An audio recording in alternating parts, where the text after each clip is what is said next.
I'm going to cover now clinical trials to the NDA, and then I'm going to just talk a little bit about pharmacovigilance this afternoon. So it should tie together in a relatively straightforward summary of where we've been.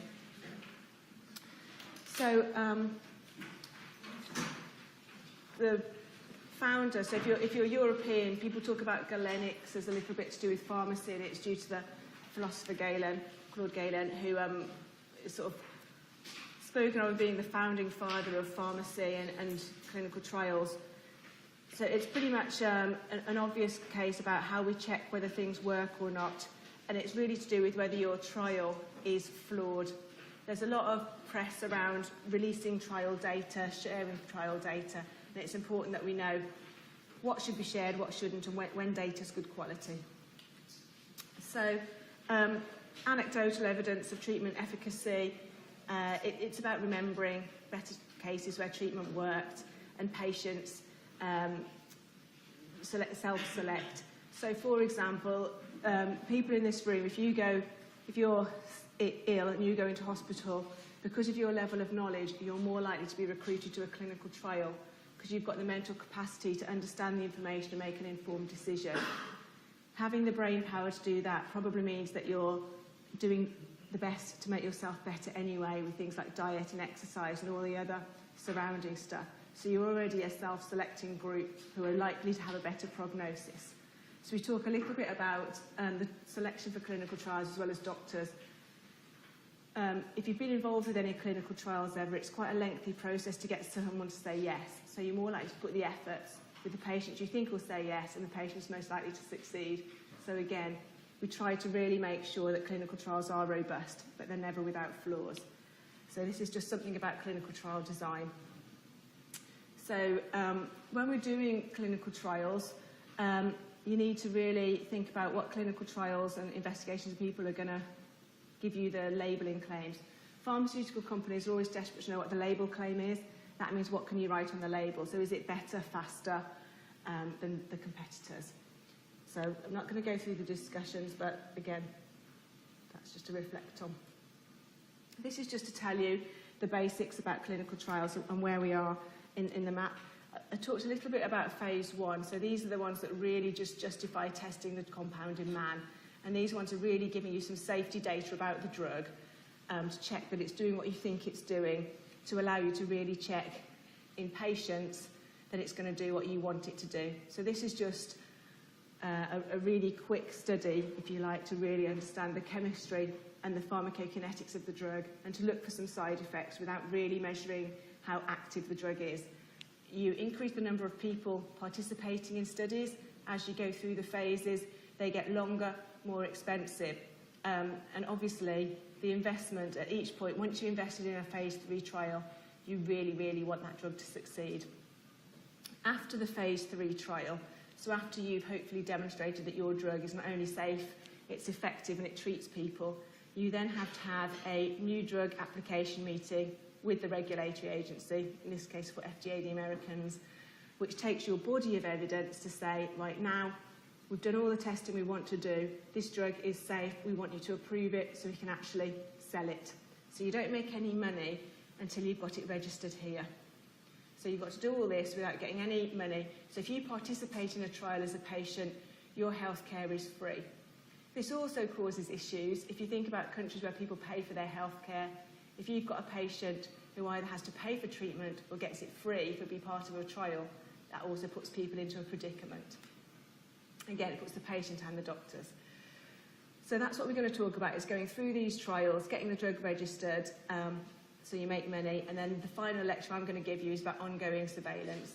So just once it's launched, you've still only tested it in 10,000 people perhaps. There's a lot more people than that in the world, a lot more situations and scenarios, so we have to monitor beyond that. So this is just a bit about the phase 1, first time in man study. I said before, these are healthy volunteers. On the previous slide, I think I had 10 to 20. 10 to 20 would be very, very low. It's normally a few more than that. And it's a dose escalation study, so you're literally looking at increasing the dose. And again, I've talked about this a lot, it's really looking at safety. You might be able to look at the assessment of the drug performance. Remember, you're in healthy volunteers, so it depends what your marker of performance is. Depends whether those people can actually show what you want it to show, whether they've got the disease state or whether they can show a marker of it working. And they're normally completed in less than 12 months.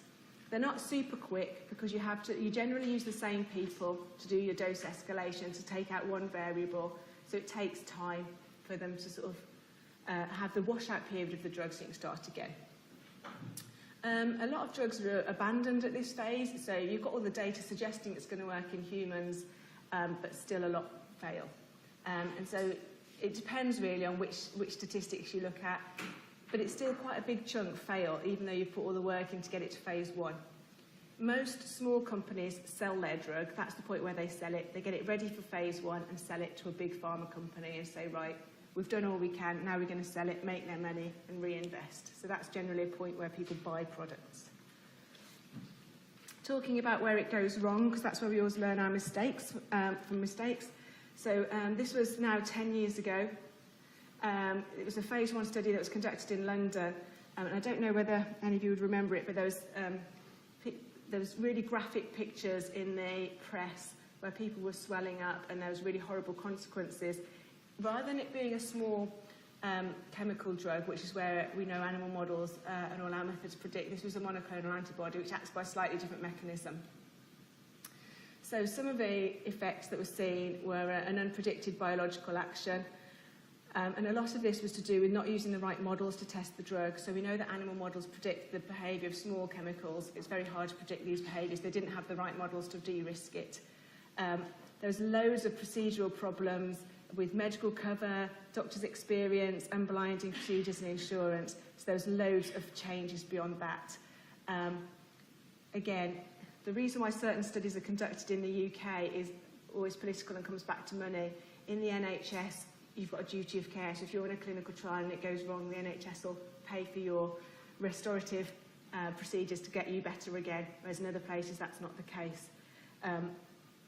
This is just a bit more data on it. So the dose used in humans was 500 times smaller than the no adverse effect limit. So in the previous lecture I was saying we use normally a dose 10 times smaller. So they hadn't used too big a dose, they used a very, very tiny dose compared to what's used in animal studies. The animals they'd used were mice and monkeys, so two very different species. Monkeys are meant to be more like humans in their various effects. So you can see the doses there. And there was 6 healthy human volunteers who were dosed almost simultaneously. This is the bit that's really horrific, is if you imagine you're sitting in a room, they dose the first patient, and you can see something horrible happening to them, and they still dose the last one. At that point, as a volunteer anyway, you should always be saying, should we just wait? Like, just tell them to wait. So I think these things, dosing simultaneously is now, that's not allowed. You have to dose the people one at a time. So never go first. But yeah. So if you think you're sitting there, that would be pretty horrific. And the main difference was this antibody effect and differences between species. So it's really about the correct use of preclinical models. There's loads of other stuff where you can talk about learning about it. There's been lots of different reports on this. So I've put some things in there. The things that I was going to raise out here was the payment for trials was between about £500 to £3,000. That's how much you get paid if you want to do a first-time in-man study, depending on how long you're spending there. But actually, what was the most scary thing is the numbers of people volunteering massively increased due to all the press, because I don't think people realised you could get paid. So it's one of those things that's quite interesting. So you can read more about it, and it's really just to sort of flag up that even as recent as 10 years ago, we can still be learning from mistakes. So after you've done your phase 1, you've really understood about where the drug goes in a human, so you know a lot more about that. You can often go into a phase 2 where you're looking at patients. So now you're seeing, you know the drug's safe. Is it going to do what you want it to do? So here you're often dosing, so in the phase 1 you're often looking at just a single dose and measuring the effects and looking for toxicity. When you go into phase 2, you're dosing more like what's going to happen in clinical practice. So if it's a twice daily dose or a once daily dose, you'll be dosing over a period of time. So again, you're looking to see the tolerability. So in any medicine, there's a risk-benefit ratio. Do the patients think that the risks are worth the benefits? So depending on what illness you've got, sometimes you're willing to take a risk. So one of the more common ones is some of the opiates used for pain relief, things like morphine. If people are in severe pain, they'll take morphine for their pain, and it causes severe constipation. So people think, okay, well, my pain's bad, so I'll take that and I'll live with the side effects. And that's always the risk everyone makes. You're also assessing its effect on a particular disease or symptom. So you're looking at short-term side effects, you're looking at the doses. So often in a phase 2, you might be doing a couple of different doses. So when you're recruited to the study, you might be put on a low or a high dose, and it might be blinded, so you might not know what dose you're on. It's very likely to be blinded. We're going to talk about that later on. So you might be on different doses, and they'll be looking to see which group of patients do the best, to see which the dose should be going forward to the next phase. And again, it gives you a lot more detailed data. When you go into your final phase, you want there to be one dose for everybody, and that's going to be your final thing that you're going to launch. So you've got to set the limits here. Here you're still doing a bit of an explore into the vague region, and then you're going to fix it for the final one to make all your label claims. So again, it's about 2 years and about 30 candidate drugs make it to the next phase. You don't want to be failing at this phase, it's too much money. So the phase 3 study is a large-scale efficacy, safety, and optimising the dose. So it's the main study. It's basically the big study on which you base all your label claims. So this is the one where you can write the label for your drug that says, you know, take 100 milligrams twice a day, and all the things that are going to happen. So you've really got to get enough data to extrapolate into a really big population. Again, we've talked about the variability of everybody just within this room. If you think about the wider city and then the country and more, it can get a huge amount of variability. And often it's 2 trials. Phase 3 doesn't always mean just one trial. It can be a series of trials to really understand the population. And sometimes you can specifically target certain populations. So if you're targeting a drug for, say, type 2 diabetes, you've got to think about geographically where you do it. Where are there a lot of people with that type of illness? Where are we going to recruit the most number of people? So you want to do that in a population, a very Western population. Then the phase 4 trials, these are post-approval, so now your drug's actually on the market, people are using it, but you can still do other trials. So sometimes you get a drug that's licensed for use in one illness, and they'll try and use it in different illnesses. So this often happens with cancer drugs. You might develop a drug for use in one cancer. So I was involved in a project that was developing a drug for use in prostate cancer. Because that's a solid tumour, they were also doing other studies to then launch it as a typical treatment that could be used in breast, ovarian, and all sorts of other solid tumour cancers. So you'll be still doing that for new indications, additional populations. So you might be trying to reach out into, your first study would be limited to an adult population. You might want to reach into children, into pregnancy, into all sorts of additional populations. Or you might want to launch a different dosage form. So I think you've had lectures on formulation. You might want to, instead of taking something twice a day or 3 times a day, you want to have a modified release, so it's a once daily product, that type of thing. Again, this is just to make you aware of the legalities around clinical trials. There are loads. And it's just telling you about that actually there used to be directives and guidances, and they're officially law, so you have to stick to them. Again, not worth reading, just for you to know that they exist. And the real implications, and this is something I put up because people who may go from here to work in small companies or working in university projects, there's some things to do. IMP is investigational medicinal product. So this is a new drug, basically. Any drug you trial in a clinical population needs to be manufactured at a licensed site. We can't make it here at the university and give it to people. That would be breaking the law. You'd be surprised how many people think that you can. You have to do it under a regulated premises, and it has to be manufactured under good manufacturing process conditions. So you've got to have, it's all really sensible. You've just got to make sure it's made to the right quality. Trials have got to be carried out under good clinical practice, so you have to be registered, you have to go on training courses to say you understand the laws around clinical trials, and there's various inspections and ethics. It's all really, there's a lot of legalities, and it's just to tell you about it. You don't really need to know about it. So the approval's got to be obtained by, I think that's the licensing authority, but yeah, what LA stands for. So this is the bit that I wanted to highlight, the GMP and the GCP. This is the protection of subjects. So if you are thinking about being in a trial, or if you're looking at it again, we've got to think about who participates in trial. This is what I was saying at the very beginning. You've got to pay special attention to people who might be vulnerable, children and incapacitated adults. But if you think of where a lot of medicines are used, It's very difficult, so again, to talk about dementia as an area where medicines are desperately needed, but recruiting people with dementia to a study has a lot of complications because they've got to be willing participants to take part in the study, and sometimes their illness can limit their capacity to consent. This is all the whole thing about informed consent, making sure people know what they're doing, and you can only carry them out where the risks are outweighed by the benefits. So, as with anything, there's always risks, but you've got to have more benefits to risks. So the investigation teams are normally medics who are normally overall responsible. So this is just an important point I wanted to make. The studies aren't always run from the drug companies. So the drug companies write the protocol, then they're run from hospitals. So you have a lot of people working with drug companies to run these studies. A lot run from the universities. I think at Birmingham, if you're interested in clinical trials, there's 3 different trials units within the university, and they employ probably in the region of about 600 people to run their studies. So it's quite a big business. Obviously, you've got to know what you're talking about, you've got to know the area. This is all about the protocols. Again, you've got to know who you're recruiting, any inclusion and exclusion criteria, and this is, again, very important to make sure you're only including people who've got the disease that you're looking at. You want your data to be as clean as possible, so you try and characterise the people who enter the trial as fully as possible. So you might want things like non-smokers, non-drinkers, and all this stuff, and you've got to really get all that data from the people.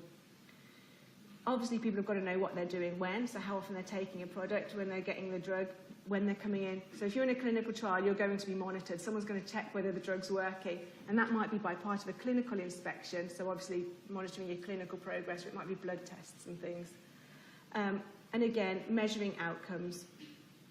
You've got to look at how long the trial is. So this is about the objective. Obviously, this is just about any sort of scientific rationale. You've got to try and make sure you've got a very sensible question you're going to ask. So you've got to be able to create the scientific data to draw valid conclusions. So you've got to rule out any bias and coincidence. You've got to get conclusive results. And again, your statistician is key to this. There's a need to control trials. So we always talk about controlling a trial, and that's just about using a suitable control. So you've got to make sure that your trial is without bias. And the control can be various things. I think I'm going to talk about the different types of control later on. So I'm going to go through each of these ones here. This is the type of trials that can be considered, so I'm not going to talk through this list. I'll talk through as I get to them. A single-arm trial is administering a drug to a single group of subjects to see if their condition improves. So it's normally a change from baseline. So we're just saying, say everyone's suffering from something, we give them a drug and say, are you still suffering? And you measure over time whether they are or aren't. So again, this is a combination of some drugs versus baseline. So this is the response rate. So this is where they were to start with at number 1, and this is showing the change. So they're getting towards 0, which is the improvement. So it's a change from baseline. So you can see there is a change over time. And at 6 months, you can see a change, then at 12 and at 18. So that's kind of the cure or response rate. Sometimes you're not looking to cure people. Sometimes you're looking for things like progression-free survival or extend someone's life. So in a lot of oncology drugs, you're looking at if someone's only given a few months to live, you're looking, can you extend that period by a few months? So you're not curing them, you're just giving people a bit longer than they would have had otherwise. Placebo-controlled trial. I talked about placebos and when you make them. So this is always your active drug is controlled, is compared to a control which has got no drug in it. So these are always fraught with ethical challenges. You go to the doctor and you're feeling ill. There was one I was reviewing the other day, it was for an ear infection in children. So it sounds like a relatively minor complaint, but it's really painful if you have an ear infection. And they wanted to recruit children to this study where they'd be given a 50-50 chance of a drug or a placebo. Most people, if your child's ill, they'll just say, no, I want my child to get better, it's an ear infection, I'm not doing it. So you have to really look at the placebo. And when you're signing up to a trial, you've got to know that there's a 50-50 chance. Placebo trials give you nice clean data because you can see whether you get better or not when you're taking the drug. But a lot of people, if they're not better within 20 minutes or a very short time frame, they'll say, oh, I'm on the placebo, and they'll go and treat themselves in a different way. So you get a lot of people who will say yes to the trial and then drop out very quickly. So you've got to really think about the ethics of that. And you compare the results. So you've got one group who don't receive the intervention, the other that do, and you just compare which group do better. You're obviously hoping that your drug group do better than your placebo. This is just something about the standard active. So quite often you're doing what we call a Me Too drug. So you might be developing your own drug to compete with something that's already on the market. So you have to compare your drug to the existing market leader. So it's a bit like the sort of Pepsi challenge. So you're comparing Pepsi to Coke and you're trying to see whether yours is better. Which one's better? This is just a distribution actually saying that there was 136 trials and pretty much most are equal. A few were better, a few were worse, but most are about equal. Don't worry too much about it, but you're always trying to prove superiority. So your label claim there is that my product is better than everything else on the market, which means then it'll be the first line and it'll be the preferred thing that's prescribed to patients, so you'll make the most money. When you're doing these studies, I said before they're done in tens of thousands of people. So I'll use Tricagolor as an example. When we were working at AstraZeneca, the amount of the competitor product we had to buy to run the trial was absurd. I'm sure that you are buying more than they would have ever sold to the patients. So you have to buy that competitor product to compare to yours too. So they all buy off each other, the drug companies. It's quite funny when you get into it. So those ones, the placebo-controlled and the positive-controlled, often we blind it so you don't know which product you're getting. So you mask the look of it. So as a patient, you don't know which one you're getting. So it's blinded. The open-label clinical trial is sometimes when you know which one's being administered. Sometimes it's not possible to blind it. So if you're comparing an oral product to an injectable product, it's really obvious which one you've got because you know whether you're putting it in your mouth or you're injecting yourself. Sometimes people try and do a double-blind thing, so they'll give people a dummy injection and the active pill, and you can get into very complex routines. If you ask a patient to do too many things, they're not likely to do it, so they're likely to stop, and then you'll get flawed data. So single-blinded, I'm going to talk here. Sometimes only one party is blind to the treatment, so it's normally the patient, so you might not know what you're getting. The doctor might know whether they've given you the high or the low dose, or product A or product B, but you won't know.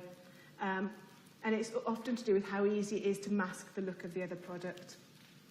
It can cause bias in the experiment because a clinician's trained to review your clinical scenario and give you the best treatment. It's very hard for them to be completely non-biased when they tell you which route you're going down. So it can be influenced by the experimenter. More commonly used and the most robust is double-blinded clinical trial. So neither the doctor nor you know what you're getting. So you'll go in and you know you'll be getting one of two things. So you'll have all the facts in front of you, but no one knows which one you're on. And there's lots of strict controls in place that you can't do.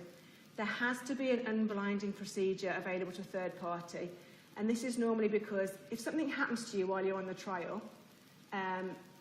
sometimes it's normally horrible things that happen to people. If someone's knocked down by a car and they've got to be administered an anaesthetic for something, the medical team who are treating that, which is likely nothing to do with the trial, need to know what medicines they're on. So there has to be a point where someone can tell you what you're on, in case there's any drug-drug interactions. There's normally a 24-hour hotline you can phone up and say, actually, now I really need to know which one I'm on.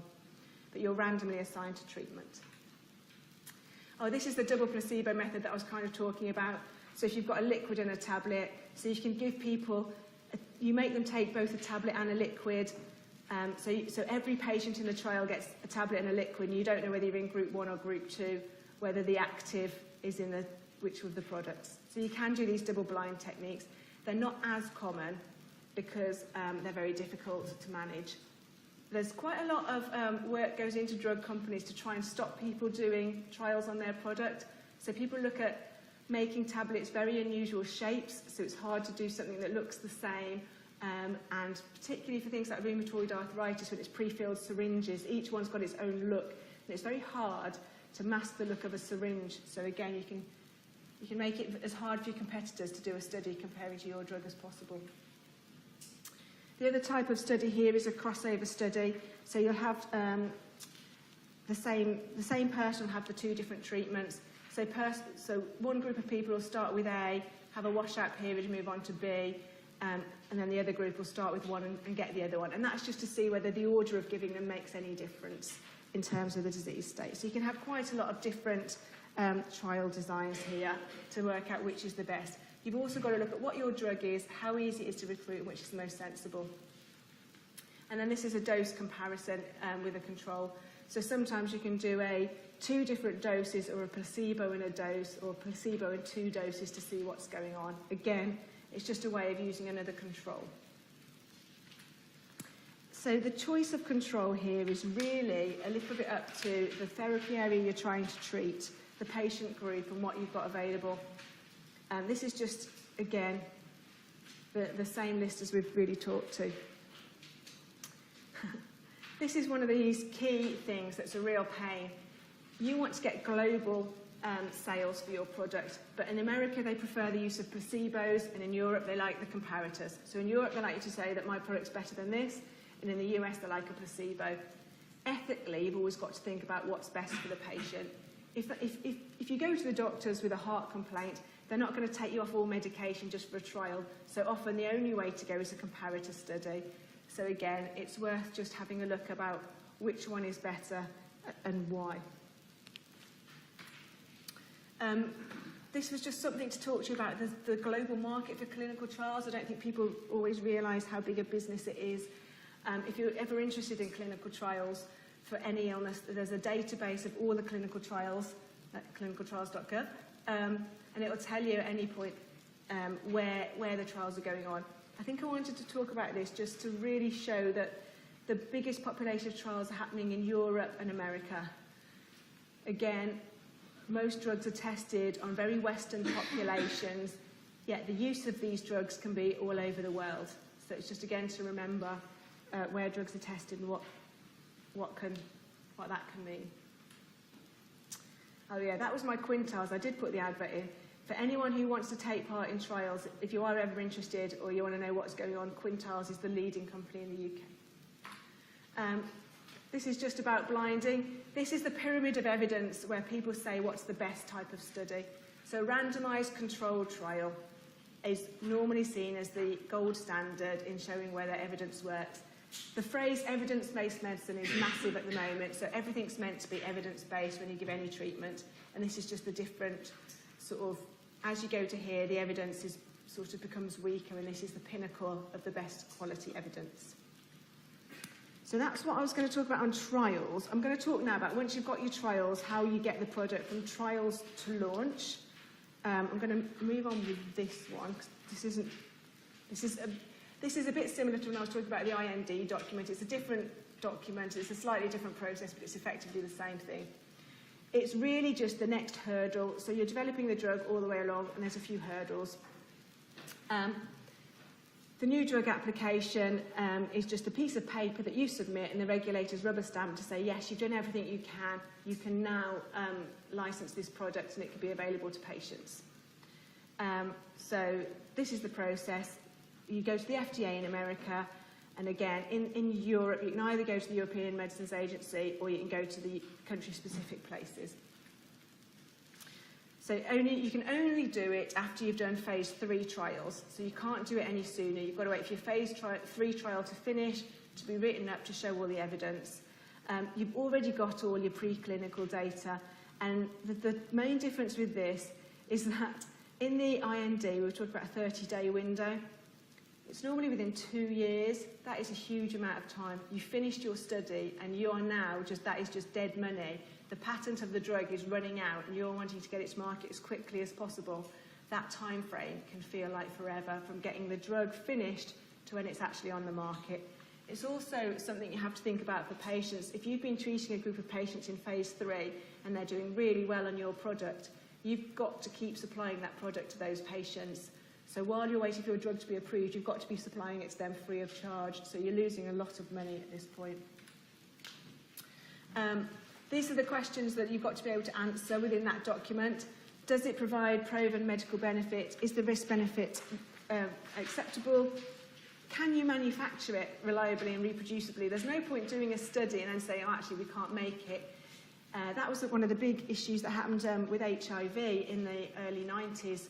There was the crying need for drugs to treat HIV, that they all came to market and were launched, then suddenly there's a problem at one of the factories. And people with HIV had to go, I think it was about 3 or 4 months without medication. And that's really serious when you've got an infectious disease that needs to be treated. So you've got to be able to produce the product. And again, you've really got to say that you've got to define your patient population. So who can be treated by this drug? What can be treated by it? And you've got to be very clear. So it's not like a cure-all, cures all aches and pains. You've got to be very specific in your label. It can be used to treat muscle aches or whatever aches it is. You've got to put those words in to make it as descriptive as possible. And again, information to enable a safe and effective use of drugs. So you've got to be able to put on your label, you know, take with food, without food, any interactions, don't take with this drug. You've got to have all that knowledge to be able to give it to people. I'm going to talk about biological license applications because I'm aware that I talk a lot about small drugs. There are now a lot of more biological drugs coming in, so especially for anti-cancer agents, things like Herceptin and some of the rheumatology agents. There's a lot of biologics. So there are various different things here. So again, as well as small drugs, you have to get approval for vaccines, genetically engineers and biological products. It's the same process, but just to talk about it. If you are going to look it up, then just make sure you look at biologics. And again, we talk about efficacy and people talk about potency. So there's a few key differences. I'm not going to talk too much here. It's just to sort of raise it as an awareness. There is a whole wealth of information on exactly what forms you want to do. It comes down to literally what you're going to write in the package insert, the patient information leaflet. Is that fair? And someone will scrutinise absolutely everything. And it's to the absurd level of detail at this point that someone checks. Again, there's a process of this. There's this meeting where you have the discussion about what are we treating, what aren't we treating, and it normally goes along the sort of negotiation lines that the drug company will come in and say, oh, we can treat every single solid tumour.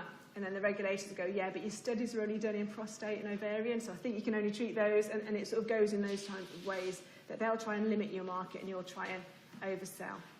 So again, it's really about assessing exactly where you can sell it. This is just the timing here. And I think I wanted to talk, you have to pay for this service as well if you're a drug company, just so that you know. You normally have, there is a priority review. So you can, if your drug is to treat an unmet medical need, you can get a priority. So if there's nothing out there that's treating this disease at the moment, or you can show genuine benefits of yours, it will be prioritised. So if there's patients waiting who desperately need this drug, it will be sped up through the process.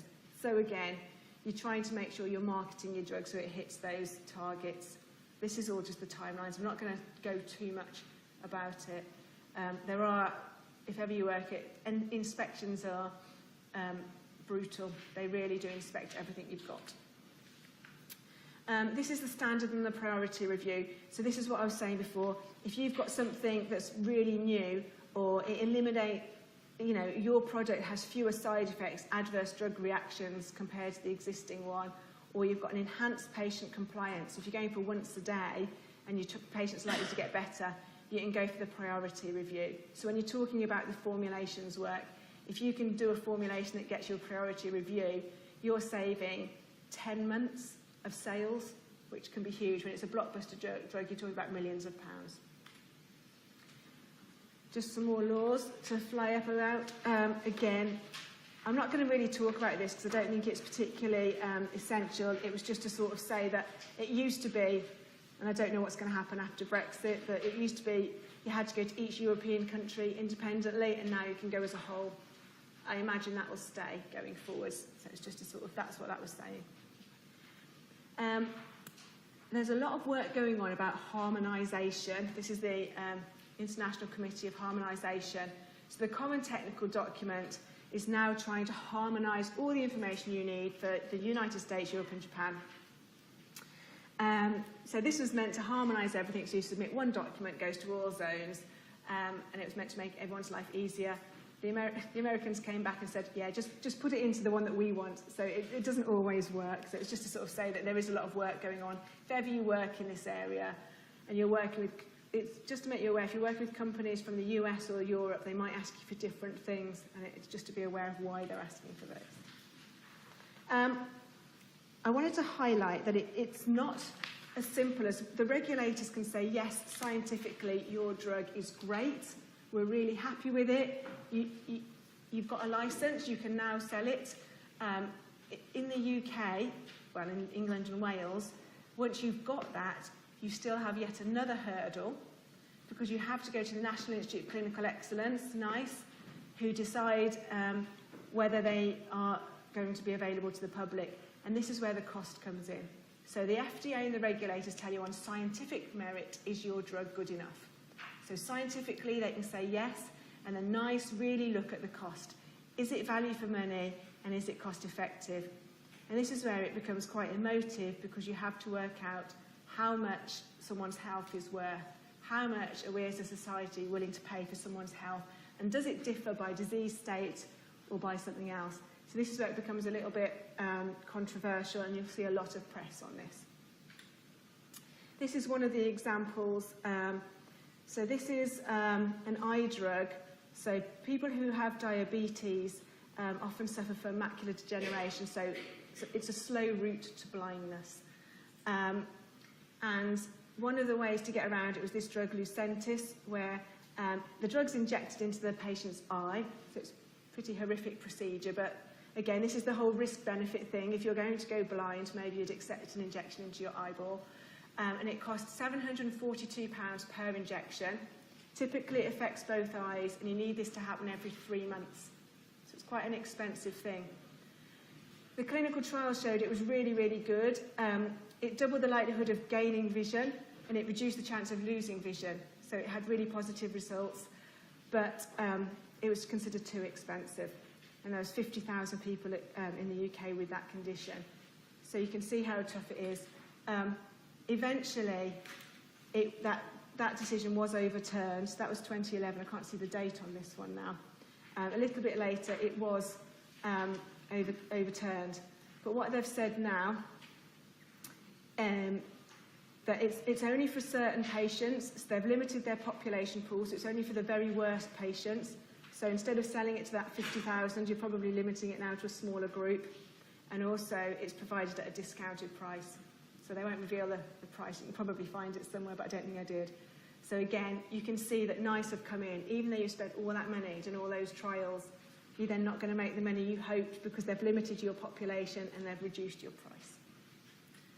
So there's that kind of thing that's important. The other thing I wanted to just highlight within this part was direct-to-consumer advertising. And again, this is different in Europe to the US. For any of you who've ever been to the US on holiday, you might see adverts on TV about medicines. That's not allowed in Europe, so you won't see them on TV here. If you've never been to the States or seen them on TV, it is worth looking at some of them on YouTube. I don't know if I can show them on here, but they have to list every single side effect. So I find them quite funny, because they're not something I'm used to, but it's worth having a look at, and it's really interesting. I'll see which ones I've got, see if it does play. I'm never sure if they do or not.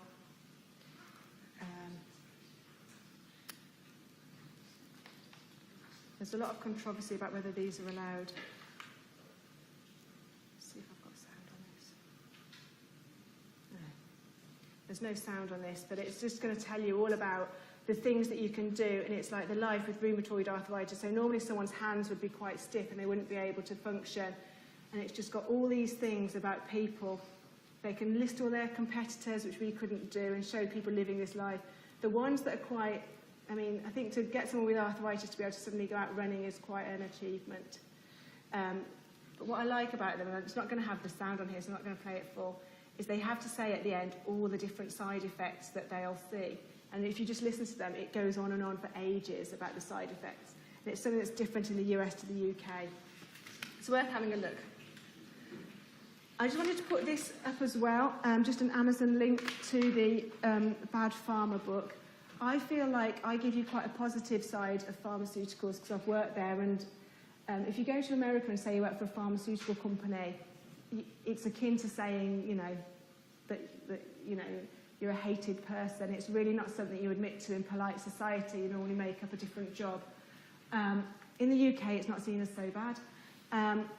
I feel pharma companies do quite a lot of good obviously, from the title of this book by Ben Goldacre, How Drug Companies Mislead Doctors and Harm Patients, you'll get another side of the story. So I just wanted to put that there as something that if you're looking for something for your Christmas list, you might want to read this over the holidays. It made my blood boil, so I've never actually read it, but I just thought I'd flag it up as something that, if you are interested, it's worth a read. That's all I was going to say for this one. I'm going to just stop the panopto. And I've got one more lecture to give you.